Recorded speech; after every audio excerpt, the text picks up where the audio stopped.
Assalamualaikum Sobat Football United, ringan amatiran ala gua. Oke, ada beberapa informasi yang ingin gua bahas di video kali ini. Dimulai dari sumber dulu ini ya, jurnalis Duncan Castle. Gua kutip dari United Truthful yang mengatakan kalau Jadon Sancho ini sangat dekat untuk bergabung ke Juventus dengan harga 20 juta euro dengan beberapa add-ons ataupun bonus yang mudah untuk dicapai. Dengan Juventus akan mengcover beberapa komponen juga ya, terkait dengan gaji di Manchester United, supaya dia ini bisa pindah dengan gaji yang lebih rendah ke Juventus. Ini yang dikabarkan oleh Duncan Castle. Oke, ini kabar yang menurut gua menarik terkait dengan Jadon Sancho, karena memang ini juga merupakan informasi yang banyak disampaikan di beberapa waktu terakhir, selain tentu saja kepindahan Marcus Rashford yang sudah here we go. Jadon Sancho sendiri beberapa hari yang lalu sempat tertangkap kamera ini ya, melakukan laporan kembali ke Carrington. Pada saat itu dia bersama dengan Tyrell Malacia. Dan dari Jamie Jackson dari The Guardian mengatakan bahwa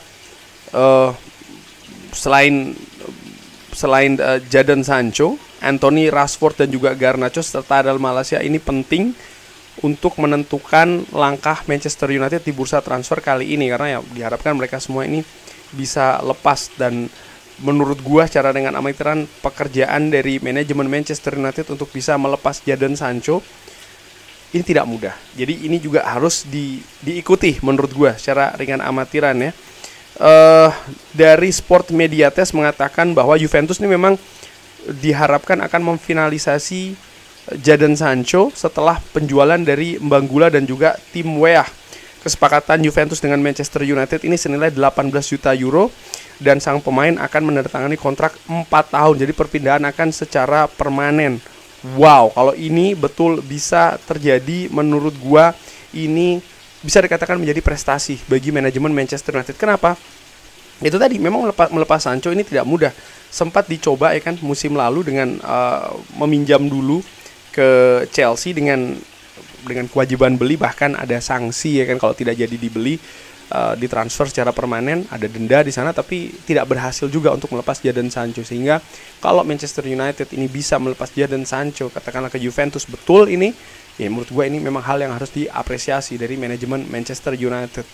Melepas Jadon Sancho ini bukan hanya penting terkait dengan ada amunisi tambahan untuk bisa bergerak di bursa transfer musim panas, tapi ada hal yang lebih penting juga, bagaimana Manchester United bisa lebih menyeimbangkan operasional keuangan ya, karena gaji dari Jadon Sancho ini tinggi, dan dari sisi teknis Jadon Sancho ini tidak masuk menurut gua di Manchester United. Bagaimana terlalu banyak masalah di dalam maupun di luar lapangan dari seorang Jadon Sancho, dan menurut gua memang sudah waktunya ini dibersihkan dari klub, dari tim, dari squad. Tapi memang ini bukan hal yang mudah ya.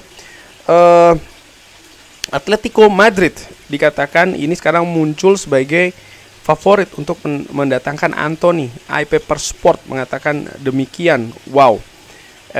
Fabrizio Romano juga sempat menginformasikan bahwa memang Anthony ya, ini memang menjadi pemain yang memang difokuskan untuk dilepas oleh Manchester United. Jadi ada Sancho, Anthony dan juga Garnacho disebutkan oleh Fabrizio Romano. Anthony sempat dikaitkan dengan Real Betis. Menurut gua secara ringan amatiran memang nampaknya satu-satu dulu nih, setelah Rashford berhasil mendapatkan klub baru Barcelona dengan segala informasinya. Dan by the way, terkait dengan hal tersebut ini ada beberapa sumber yang menarik ya, terkait dengan opsi beli, harga opsi beli terkait dengan Marcus Rashford Barcelona. Fabrizio Romano mengatakan 30 juta euro, Matteo Moretto 35 juta euro, lalu Simon Stone ini mengatakan 35 juta euro, dan Chris Wheeler 46,2 juta euro. Jadi ada berbagai versi opsi beli Rashford dari Barcelona. Tapi menurut gue apapun itu, gue melihat ini sebagai hal yang positif, karena ini juga bukan hal yang mudah melepas Rashford Kenapa? Gajinya yang cukup besar. Dan apakah melepas pinjaman dulu lalu merupakan opsi dengan ada opsi beli dan lain-lain dengan angka yang masih bervariasi yang disampaikan oleh media, menurut gue doesn't matter, nggak masalah sih. Yang penting bisa mendapatkan klub baru dulu. Sekarang tinggal menantikan Anthony ya, tapi menurut gue ini akan menjadi langkah selanjutnya setelah Jadon Sancho. Jadi Rashford, Sancho, lalu Anthony, dan mungkin selanjutnya ada pemain lain bisa jadi seperti itu. Dan ada informasi juga, kabar yang menarik ya menurut gua, bagaimana Royal Antwerp, penjaga gawang Royal Antwerp, yaitu adalah Lemans ini ya, diinformasikan diincar oleh Manchester United.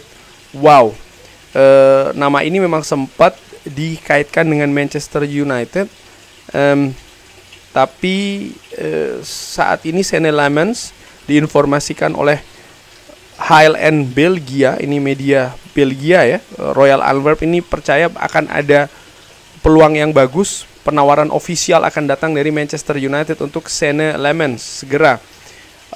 Royal Antwerp berharap di angka 13 sampai dengan 17 juta pound, berarti sekitar 20 sampai dengan 25 juta pounds untuk penjaga gawang. Oke.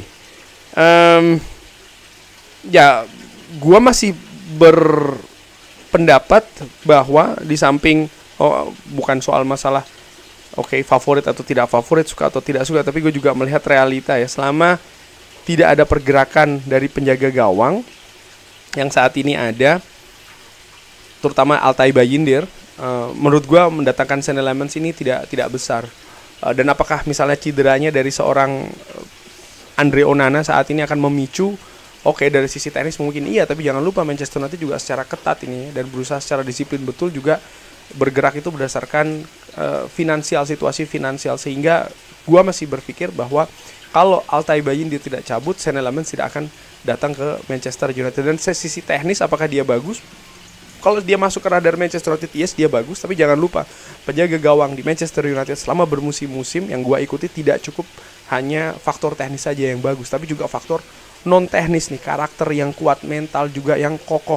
Ini penting sekali menjadi modal utama penjaga gawang di Manchester United. Dan kabar terakhir yang akan gua sampaikan di video kali ini yaitu bahwa ada pemain gelandang yang dikaitkan dengan Manchester United. Ini disampaikan oleh Abola bahwa selain Gyökeres, Manchester United ini juga melihat Morten Hjulmand. Sporting ini tahu ya bagaimana Ruben Amorim ini sangat dekat dengan pemain gelandang asal Denmark yang juga diminati oleh klub Inggris lainnya, yaitu adalah Manchester City, karena memang ada keterkaitan dengan Hugo Viana. Dari beberapa kabar yang disampaikan misalnya oleh Fabrizio Romano bahwa fokus dari Manchester United di bursa transfer musim panas kali ini ya, selanjutnya setelah mereka ini mengamankan Mbeumo, ya mereka juga ingin bisa mendatangkan pemain gelandang kalau itu memungkinkan. Kenapa? Menurut gue ini juga hal yang masuk akal ya, karena Manchester United ini kan ada melepas pemain gelandang, yaitu adalah Christian Eriksen. Dan bagaimana situasi di posisi gelandang juga saat ini masih belum kuat ya, dengan Casemiro misalnya, dengan Toby Collier misalnya, dengan Kobbie Mainoo. Ada pekerjaan-pekerjaan ekstra yang harus dilakukan, dan menurut gua pemain tengah di situasi 3-4-2-1 ini juga penting. Saat ini memang masih belum menjadi prioritas utama dari Manchester United, tapi menurut gua kalau seandainya timeline ataupun waktu ini memungkinkan, maksud gua timeline ini bagaimana? Ketika Manchester United berhasil melepas pemain-pemainnya, ada pemasukan yang datang. Tentu saja tidak semuanya akan digunakan di bursa transfer. Lalu Manchester United akan konsentrasi mendatangkan striker.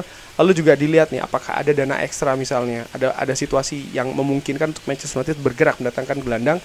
Dilihat juga timeline ini, waktu, apakah ini bisa terjadi sebelum bursa transfer berakhir. Kalau itu bisa dilakukan, perfect menurut gua. Tapi kalau itu tidak bisa dilakukan, ya Manchester United tentu saja tidak akan mendatangkan gelandang di musim panas kali ini. Jadi memang ada situasi-situasi yang dilihat, dan kalau gue menganalisa secara ringan amatiran, memang pergerakan Manchester United, manajemen Manchester United ini one by one, mereka rapi, mereka tidak terpecah konsentrasi, artinya bergerak secara bersamaan untuk melakukan beberapa aktivitas secara bersamaan, tidak datangkan Kunya, fokus ke Mbumo, sekarang fokus melepas pemain, beberapa pemain yang akan mereka lepas, setelah ini bisa terjadi mereka akan mendatangkan striker, setelah itu baru akan gelandang. Jadi, tapi ini harus dilihat, ini bisa tidak dilakukan dalam jendela bursa transfer sampai dengan nanti ditutup ya. Oke, kurang lebih seperti itu Sobat Football United. Bagaimana? Seperti biasa, kalau ada tanggapan lain silahkan drop di kolom komen. Terima kasih sudah menyaksikan. Jangan lupa like, sholat, dan juga subscribe. Wassalamualaikum warahmatullahi wabarakatuh. Jangan judul ya. Thank you.